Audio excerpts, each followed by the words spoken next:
I can't describe it, but I felt like some part of Molly was still here.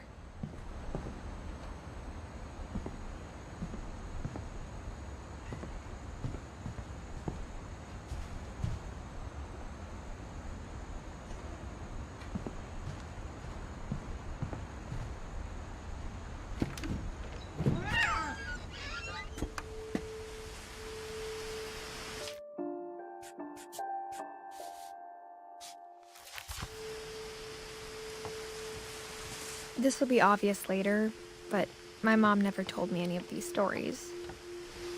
Edie would have, but Mom didn't like bringing up the past.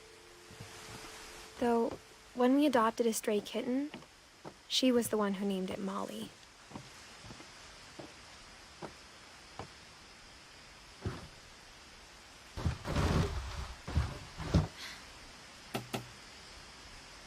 I spent a lot of time in Great-Grandma Edie's room.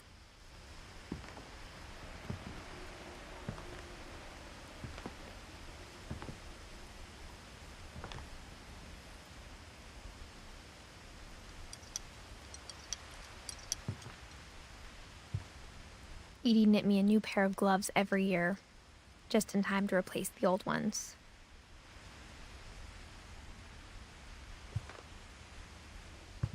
Her room was like a museum. For 500 years, the Finches have been famous throughout Norway for their fortune and misfortune.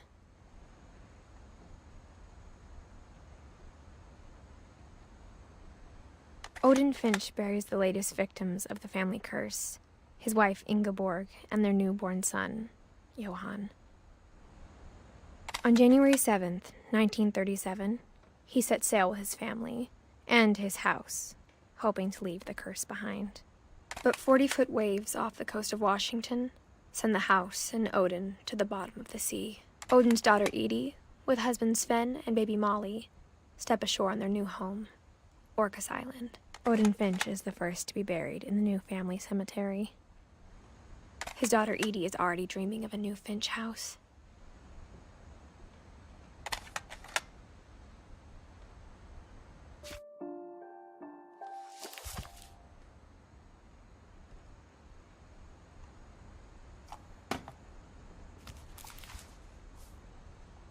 Whatever's wrong with this family, it goes back a long ways.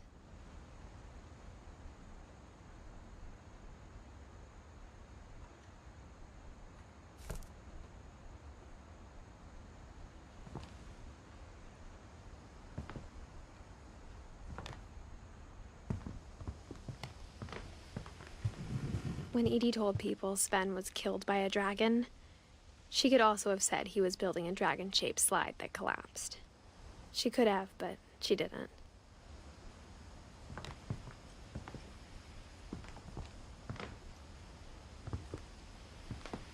One summer, they evacuated the island, but Edie refused to go. For a few weeks, she was a celebrity. I hadn't thought of myself as Edith Jr. for a long, long time. Edie gave a big interview about a mole man living under the Finch house. My mom was furious.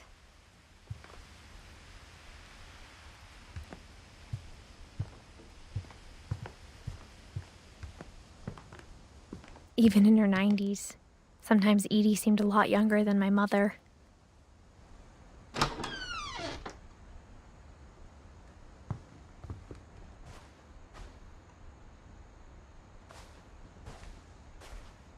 The only trace Grandpa Sam's first wife, Kay, left on the house was the pink bathroom. It was a pretty big trace.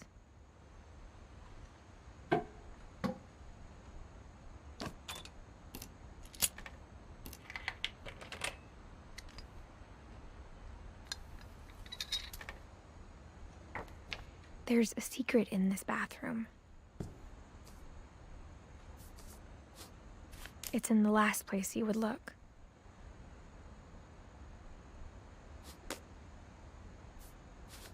It isn't in the cupboard. It's hidden in this book.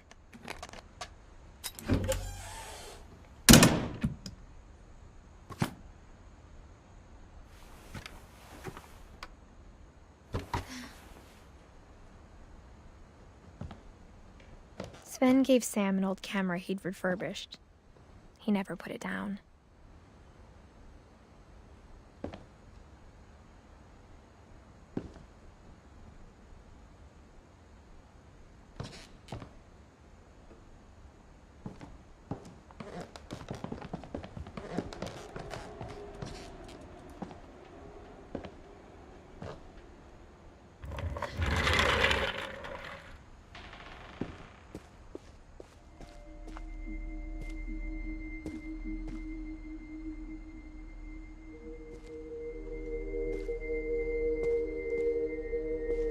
I knew Grandpa Sam had a twin,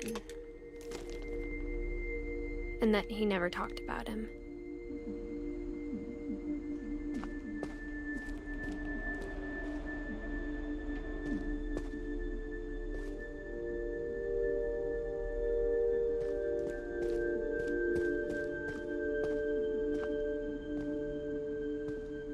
I guess my grandpa didn't like history any more than my mom did.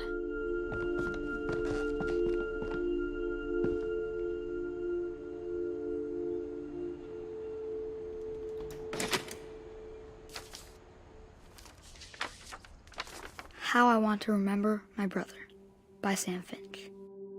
The thing I remember is that when he made up his mind, that was it. My brother said he'd die before he ate another mushroom, and he did.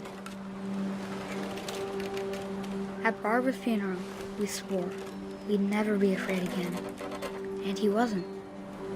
I think Calvin always wanted to fly.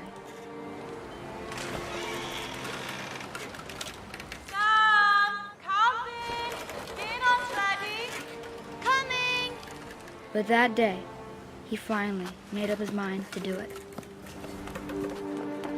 I told him going around was impossible. Maybe if I hadn't said that. Calvin, I'm not gonna get you again. Maybe if the wind hadn't picked up. Then maybe he'd still be here. But I doubt it. I think he'd already made up his mind. That's what I want to remember about my brothers.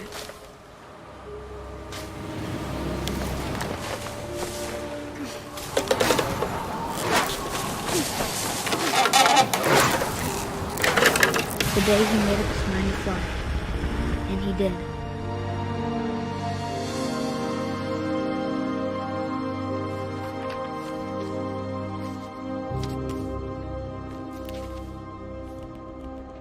Calvin's story felt strangely familiar. When I was younger, I remember trying to do the exact same thing.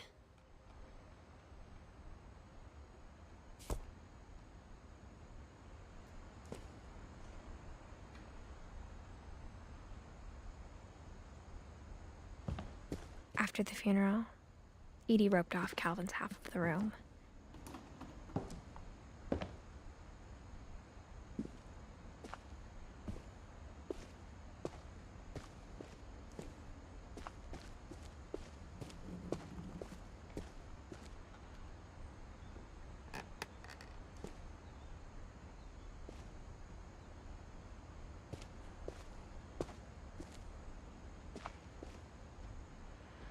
Mom said Grandpa Sam enlisted at 18 and never set foot in the room again.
Louis died a week before we left, but Edie had already started to memorialize him.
The passages were a pretty tight fit.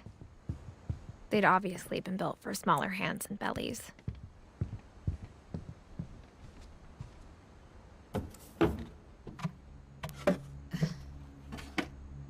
Growing up, I always thought of Barbara as a child star.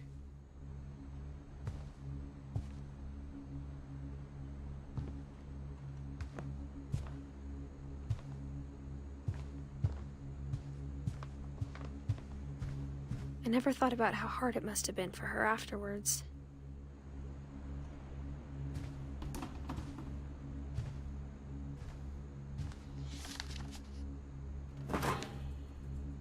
Of all the stories people wrote about Barbara's death, I'm surprised Edie saved this one.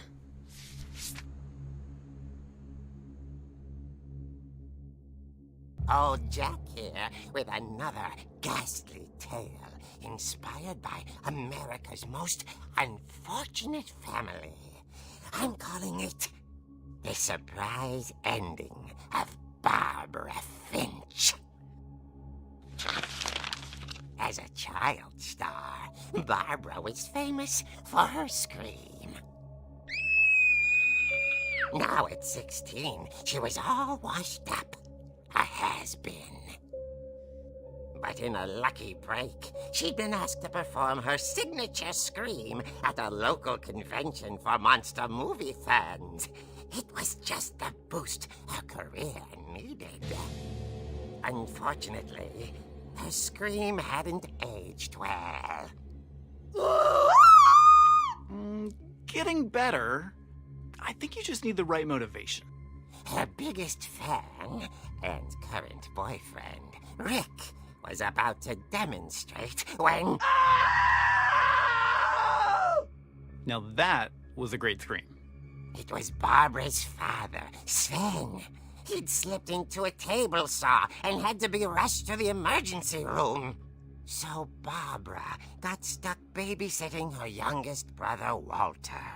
Her convention comeback was cancelled. Okay, I'm hearing frustration, but I'm not hearing terror. What if I tried... A gang of hoodlums in Halloween masks have been terrorizing Orcas Island tonight. Police are urging residents to... That came from the basement. You're right! Also, I loved your delivery on that. Why is your basement door locked? Because my dad likes making puzzles and secret passages. There's a key hidden in the music box. The secret is to keep winding and winding until finally the key pops out. Thanks, babe. I'll be back in a sec. 20 minutes later, Rick hadn't returned. So Barbara went to look for him, right on cue.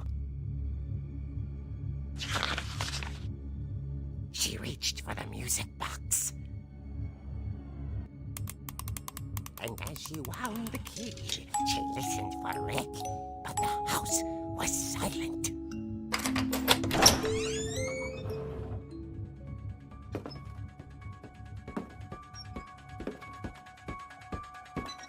She found Rick's crutch and imagined the worst.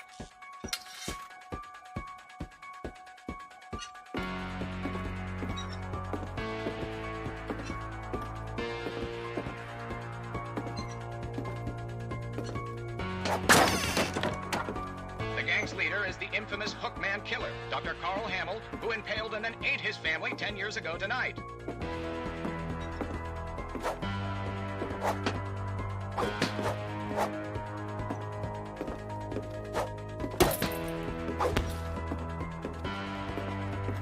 The old fridge rattled and grew still. Oh dear! Oh! Rick? Barb, relax. I was just trying to scare you to help you find your scream. Well, I'm not scared, Rick. I'm furious. Then act furious. All I'm getting from you now is that you're hurt and confused and She threw him out, but she kept a little something to remember him by. Barb, have you seen my other crutch? And she was still holding it when she fell asleep watching the late picture show. Hours later... Barbara! Walter, what's going on up there? Ah! Okay, I'm coming up, but if this is a trick, you're dead, Walter.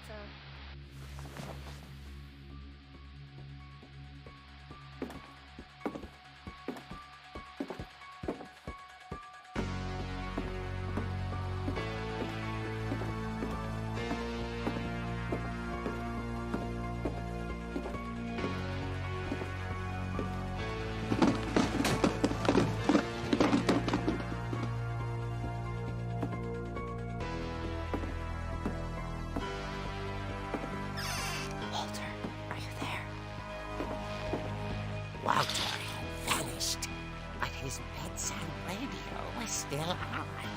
Orcas Island police describe the man as 6 feet tall, with a steel hook for a hand. Residents are urged to lock all doors and windows and notify the police of any suspicious activity.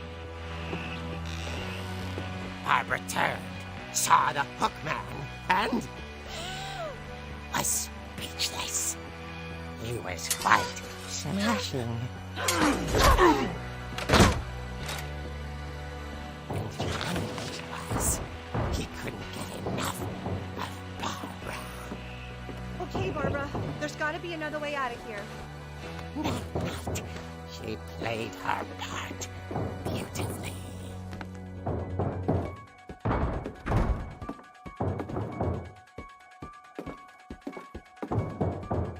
She thought about abandoning Walter, but just couldn't do it.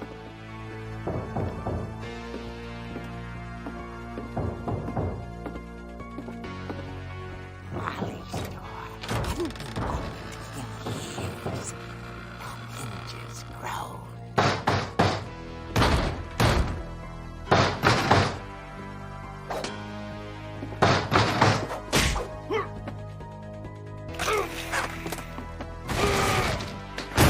He wasn't moving, but she sensed the story might not be over yet.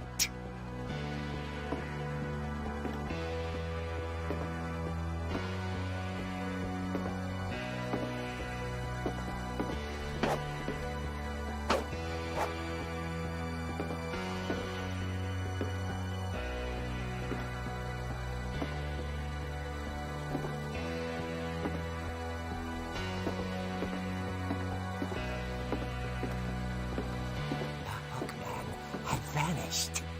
She listened for his breathing, but all she heard was...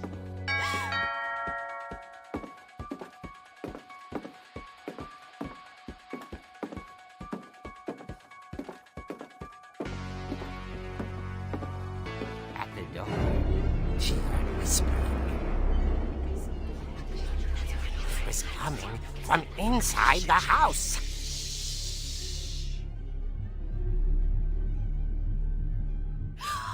Oh dear.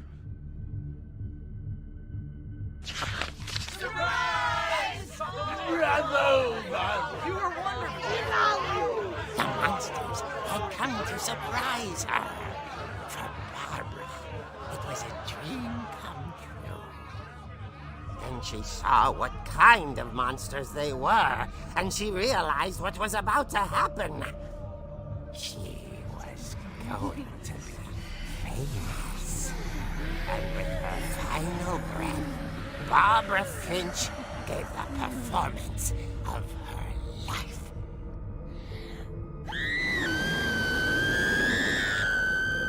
I wasn't there myself, but I hear Barbara was magnificent. Poor girl. She had a taste for stardom. But unfortunately, so did her fans. Of course, the police blamed it all on poor Rick, who disappeared the same night. And little Walter?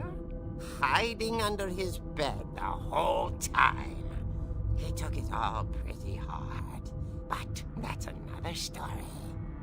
As for Barbara, tucked inside the music box is all they ever found of her. Her ear. Now that's what I call a real eerie tale.